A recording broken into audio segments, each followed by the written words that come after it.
Hey there, graphic designers. Today we're going to take a look at layer adjustments. Your layer adjustments panel is on your layers. It's down here, the little black and white circle. If we click on it, we can see we have a whole bunch of different options right here. Our top section has to do with more of solid colors and gradients. So if I was to come in here and do a solid color, I can select the color. You can see it makes a brand new layer for it, and it fills the entire document with that color. I'm going to get rid of that one right there. Our section here has to do with the brightness and the shadows of the document. So I come in here and do a levels. And as I play around with my levels, you can see areas of it get darker and lighter depending on if I'm playing with the highlights or the shadows. Our third section of the layer adjustments has to do with the overall color. So I come in here with my hue and saturation. I'm going to change the overall color of the image. I can take and desaturate it to remove the color from it, or I can super saturate it, adding a lot of that color back into there. And then our last section down here, after I get rid of this, does things like invert, where it flips the colors. You can posterize it, which gives it a certain look to it. But all of our layer adjustments have to do with changing the color within the actual image. We're going to take a look at how to do the duotone layer adjustment, which is your second part of the assignment for this one. So I'm going to take and start off, as always, by duplicating that original layer, hiding that bottom one just in case we make any mistakes, we have something to go back to. I'm going to take my copy of it, and I'm going to take and select my portrait right here. Once it's selected, we're going to non-destructively get rid of the background. So we're going to do a layer mask on it.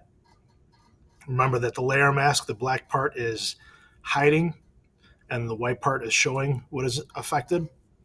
Once that's done, we're going to come to our layer adjustments.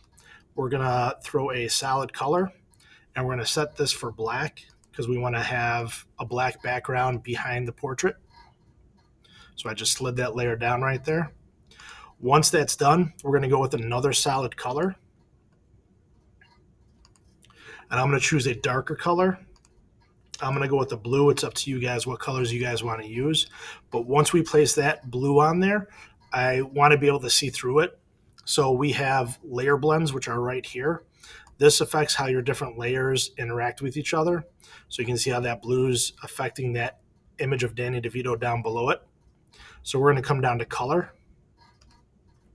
And then once I have my first one made, I'm going to duplicate it by dragging it down to my new layer button. And I'm going to take and change the color of the second one to something a little bit lighter. And then I'm going to take and invert this. So right now it's affecting everything because it's filled with white. I'm going to do Command I. And we can see that that pink went away because now that our layer mask is black, it's not affecting anything with our color change right here. And what I'm going to do is grab a brush. I'm going to make sure it's nice and large. I'm going to set my hardness all the way down so it's got a soft edge to it. And I can take and on my mask color in with white. And as I color in, we can see that pink starts to show through. Now if I go through and do this and I get too much on there, we know that we can flip this and we can see white is where that pink is showing through. I could come in here with black to remove it, but I'm going to take and get a nice kind of pink glow on him on the sides. Now, even with that soft brush, it's still kind of that hard line that's in there. So we're going to come in and double click on the mask, which lets us edit what's being affected. And we're going to take the feather, and if we slide it up, we can slowly start to see it dissipate, and we get a little bit more of a general gradient between the blue and the pink where it's not as hard of a line. So this is with it all the way down. You can see that line kind of coming in there. And as we set it up, we don't want to go too far, otherwise we lose it. But somewhere right around there, we get that nice gradient effect going on. And there we have that one.